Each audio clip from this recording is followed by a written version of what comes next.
আলহামদুলিল্লাহ। উম আমি আমার মতো থাকি। কাউকে নিয়ে আমার এত চিন্তা ভাবনা নাই। হ্যাঁ? আপনারা যেভাবে প্রিটেন্ড করেন না, খুব বেড়াদের প্রতি আমার আগ্রহ। তো যারা আমাকে মানে সামনাসামনি দেখে তারা জানে আমার বেড়াদের প্রতি কতটা আগ্রহ না আগ্রহ নাই। তো আলহামদুলিল্লাহ আল্লাহ আমাকে যা বানাইছে আমি আলহামদুলিল্লাহ অস্বীকার করার কিচ্ছু নাই। কারণ এতটুকু হওয়ার জন্য অনেকে প্লাস্টিক সার্জনের কাছে যায়।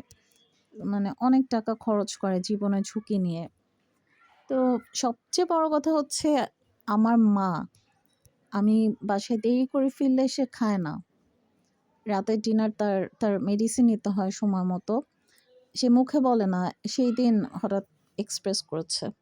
আমি বাবা-মায়ের কাছে খুবই আদরের, অনেক আদরের।